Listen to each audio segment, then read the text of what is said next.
สวัสดีค่ะสวัสดียามแมลงสวัสดีทุกคู่ทุกคนเด้อพี่น้องมานะจ๊ะโอ้ยคันหัวยังหงอกแงกพี่น้องเลยคันงอกเลยงอกขึ้นเท่าแล้วงอกซะหัวหนึ่งมือเศร้านี่เอาสิเว้าอันนี้ให้ฟังเลยพี่น้องคอยเว้ามาแล้วขอยกระเบื้อใจบ่เครียดกับเป็นตาเครียดบ่ให้ซีเรียสกับเป็นตาซีเรียสบ่ให้โศกให้เศร้ากับเป็นตาเศร้านะพี่น้องนะบางเถื่อหักกระซับซ้นกับชีวิตคือกันนะพี่น้องซับซ้นจักสิเอาแนวใดจักสิไปแนวใดจักสิเฮ็ดแนวใดพี่น้องคนก็แฮงก็มาเว้าใส่มีบ้านตัวเองมีบ้านตัวเองอีหยังก็เพิ่นว่านะขายแต่มาเช่าบ้านอยู่อนาถาแทนเพิ่นว่าได้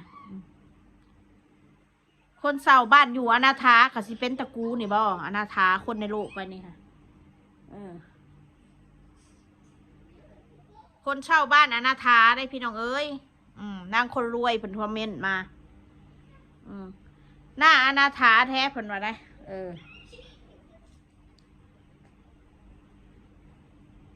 ก็ยังว่าผู้ใดเกิดมาเป็นชีวิตกูน่ะแม่นยังมันก็บ่ดีดอกมีแนวดีสักอย่างต่อให้กูทำดีมันก็บ่ได้ดี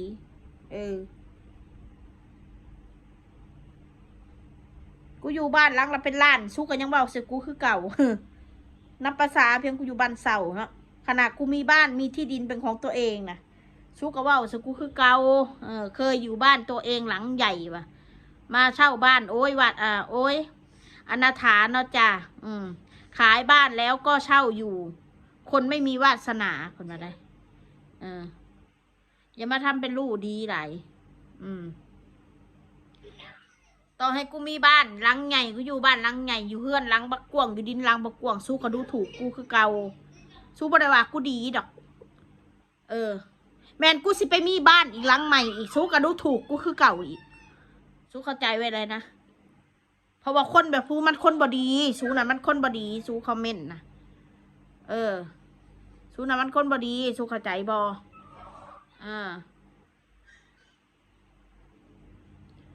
มึงคือกล้าให้อีตัวเมียตัวนี้ว้าวดูถูกพอมึงคักแท้บักหนาตัวเมียวะสันกูว่าดูถูกพอแบบใดกูว่าดูถูกฮะถ้าคำที่กูว่าแล้วว่าดูถูกค่ะแล้วแต่มึงสิคิดสิ่งที่กูว่าน่ะคือความจริงกูไม่ได้ไปดูถูกก็สู้เอาเองถ้ากูกลับไปอยู่บ่อกุ้งบ่มีมองอยู่กลับไปอยู่บ่อกุ้งไปอยู่เอาหยังกูถามในบ่อกุ้งนะไปอยู่เอาหยังงานการก็บ่ได้มีเห็ดกุ้งก็บ่ได้เลี้ยงคือสมัยตะกี้ไปอยู่เอาหยังไปอยู่เพื่อบ่ได้เช่าบ้านบ่ได้เสียค่าน้ำค่าไฟค่ะติมันเป็นไปได้ยากแต่ขนาดปู่แหลมแล้วก็ยังลำบากแล้วอยู่ในหันน่ะกูว่าพิษมองใดที่ว่ากูดูถูกสู้เห็นปู่แหลมเนี่ยสู้เห็นได้อยู่สุขสบายบ่จากที่กูไปแล้วกูถ่ายคลิปมาสู้เบิ่งนะกูดูถูกมองใดลำพังลูกเต้าแล้วเขาบ่อึดดอกเขาบ่อึดแต่เราบ่ไปเองเราเลือกที่จะอยู่ใช้ชีวิตอยู่แบบนั้นเองสู้เข้าใจบ่มองใดที่ว่ากูดูถูกปูกูสงสารเราโดยซ้ำไปนะกูสิบอกไว้ให้เราเลือกอยู่แบบนั้นก็เพราะว่ายังเพราะถ้ามาหากินยังหน่อยกับเราก็ยังมีเงินเดือนกินอยู่หันนะแล้วก็มีครอบครัวสู้ก็ต้องเข้าใจนะมึงคือกล้ากูกล้านะมึงสิเฮ็ดหยังแล้วกูสิถามมึงเป็นไผ่บอกอีปากหมามึงเป็นไผ่กูถามมึงไงมองได้ที่ว่ากูดูถูกกับพวกมึงหาว่ากูเสียนพาลูกพาผัวครอบครัวกูหอบไปอยู่ในบ่อโมเมนติไปอยู่เอาหยังพวกมึงคอมเมนต์เองบ่แม่นบ่มีทางไปเดี๋ยวก็กลับไปหากันคืนไปอยู่ในน้ำพอกูก็เลยว่าในพอกันเราก็ลำบากเลยแต่เราก็ลำบากเราบ่ได้สบายชีวิตเราบ่ได้สบาย เออ ลูกยื่นความสบายให้เล่าลูกเต้าเราบ่อึดบ่ได้มีเบาเพชรผู้เดียวได้เออ เขาพร้อมสิเลี้ยงดูแลพ่อเขาเราบ่ไปเองสุโทษไผบัดนี้โทษกูบ่ได้สิ่งที่กูเว้าแบบนั้นคือพวกมึงว่ากูสิไปพึ่งพาปู่แหลมมาซั่นซะซึ่งสมองปึกของสูน่ะเว้าเองสูเข้าใจบ่อีปากหมาเป็นยังกูสิบ่กล้าเว้าเออ กูบ่ได้ไปด่าแล้วนะกูเว้าพวกนั้นเราอยู่เราก็ลำบากเออสูเข้าใจบ่อีสัตว์ชัวอีขี้คุยว่าใหญ่คักสภาพว่าใหญ่เลยเนาะกับมึงดูถูกกูเนาะกูก็ว่าใหญ่เลยกับพวกมึงดูถูกกูเนาะเห็นสภาพกูแบบนี้จะหาว่ากูบ่มีนะอย่าว่ากูไม่มีนะกูมีกูบ่อยากสู้เห็นที่สื่อดอกชีวิตกูนั่นกูไม่มีบอกไว้หายซะมีน้อยมีมากก็ถือว่ามี2-3 หมื่นติดบัญชีก็ถือว่ามี5 บาท10 บาทนี่ก็ถือว่ามีว่าสั้นซะกูก็ไม่ได้ไปคอสู้แดกอีกถึงกูสภาพแบบนี้กูก็ไม่ได้ไปคอสู้แดกจะจำสกโลกเน่าๆสวยโลดสู้มาคอมเมนต์บอกให้กูนะตอนกูมีเฮือนหลังละ10 ล้านพวกมึงก็ว่าสุกูคือเก่าคนอื่นน่ะซื้อจักรยานขี่สุกว่าดีกูซื้อรถใหญ่ขี่สุกว่ากูบ่ดีแต่เป็นคนอื่นนะคนอื่นเช่าบ้านสู้บ่เว้าดอกไปได้แม่ไปเว้านะแม่ไปเว้านะแม่บ้านสุสานสีเหลืองไปได้สุกล้าไปเว้าบ่เว้าไอ้เขาไปได้แม่เขาสิบ่เหยียบปากสู้นะไปได้แม่กล้าเว้าบ่เฮือนที่กูให้เขาไปนะไปได้แม่บ่กล้าบ่กล้าย่าน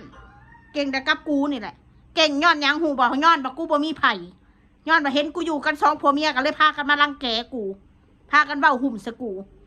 เห็นกูบ่มีพักบ่มีพวกว่าซั่นซะ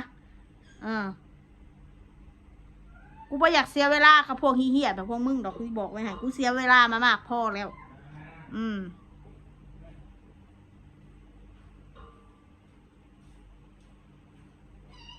บ่าวเพชรรีวิวบ้านใหม่ให้ดูหน่อย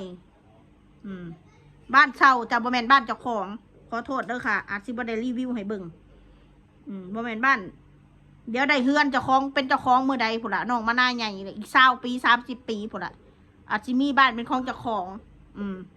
รอจนกว่าพุ่นแหละเท่าก่อนตอนนี้บ่มีปัญญาดอกตอนนี้เฮือนก็ถูกยึดบ่ได้ขายเฮือนน่ะถูกยึดบ่ได้ขายเฮือนนั่นเฮือนถูกยึดเข้าใจบ่สู้เข้าใจบ่ว่าคนมันจนนะคนมันบ่มีนะสู้สิมาตอบย้ำกูเฮ็ดหยัง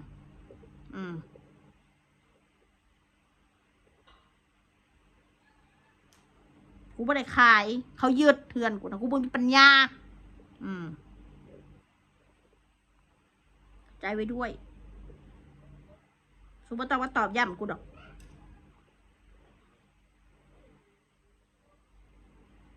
ปากแบบนี้ไงถึงไม่มีคบบ่มีไผคบกูคบหมาคบหมาดีกว่าหมามันยังมีความซื่อสัตย์บักแดงน้อยมันยังเผาเฮือนในกูเวลากูบ่อยู่คนไปหนามาหลังมันยังหูจักเห่าคบคนน่ะไม่จะมาแดกมาพานกูไม่จะมาสแต็กของกูเวลากูให้แดกก็ว่ากูดีเวลากูบ่ให้แดกก็ว่ากูบ่ดี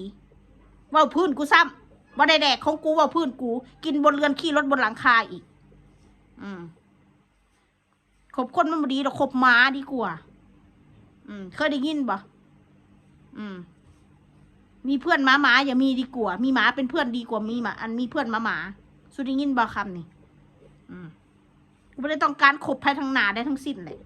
ว่าน้องกูก็ว่าบ่กูก็บ่สนใจด่าคนนี่โอ้ยสรรหามาด่าเขาผู้ใหญ่ใจดีด่าเขาพี่เลี้ยมได้พี่น้องบัดนี่บางเด้อมันด่าคนจานคอมเมนต์เนี่ยบางอีขี้ขาว่ะอีชั่วอีชาติชั่วพอดีมันด่าพี่เลี้ยมพี่น้องอีเลี้ยมมันระวังตกหิ่งเด้อว่าสันมึงไปย่างงั้นนำเราแล้วขี่เสนาเสหมอเข่าหมอแกงมึงบ่ฮะมึงงานสัวนั่นอีชาติสัวมึงนั่นเขาบ่ฮู้จักมึงแล้วก็อยู่ของเรามึงไปด่าแล้วเห็นยังสู้บ่ต้องญาติแล้วโอนเงินในกูดอกแล้วโอนในกูเดือนละ50,000 พุ่นโอนในกูเดือน50,000 พุ่นแล้วผ่อนรถในกูอีก2 คันแล้วบ้านหลังนี้แล้วก็จ่ายให้อีกจูมีปัญหายังบัดนี่ฮันเดือดร้อนเนาะซุ่มหานี่ว่าไอ้มันกัดแตดมันตายหมดพี่น้องมันอิจฉาอะไร ระวังตกหิ่งเด้อถ้าตกหิ่งตกเป็นหน้าในปีนี้เราก็มาบินมาหากูโดยเฉพาะสุธาเบิงบ่ปีนี้กับปีหน้าระหว่างเวียกบุได้เราก็บินมาด่านะด่าล่ามผ่าล่ามจั่วเฮ้ยอีพวกเฮียพวกมึงน่ะกระวังคือกันระวังตกหิ่งคือกันโอนในกันแดกอะสังเกตรถอันเมลเขามาด่าได้ลายนะสั่งเมลมาเกือบพร้อมๆกันแล้วกูดูถูกปูแหลมบาสันเฮ้ยมึงกล้าให้เมียมึงก็อันว่าดูถูกเป็นหยังพอมึงเดือดร้อนพอมึงบอกูดูถูกมองใดพอมึงตีกูว่าความจริงแต่พอแล้วก็ลำบากนะยังสิว่ากูนี่สิพาลูกพาผัวไปอาศัยเราอยู่มึงขึ้นได้สะใดสมองหมาสุประเทศเราอยู่สุขสบายบ่สุตาบอดหรือสุบมีตาบ่กูว่าตาสุบบอดแต่ใจสุบอดทุนแนมบ่เห็นสุบ่เห็นหม่องเราอยู่เราเศร้านะคนอยู่สุขสบายบ่แบบไหนฮะกูถามสุแน่เขาเรียกว่าครับที่อยู่ได้ครับใจอยู่ยากคือเราอยู่แล้วเราสบายใจเราก็อยู่เราไปเดือดร้อนไผ่เข้าใจบ่เราอยู่แล้วสบายใจบ่ได้เดือดร้อนลูกเต้าปูแรมนะเราเลือกที่จะอยู่แบบลำบากว่าซันซะแต่เราอยู่แล้วเราสบายใจทีทางเราก็บริอึดต่อถ้าเรากลับบ้านกลับเมืองนะสำนีละเด้อ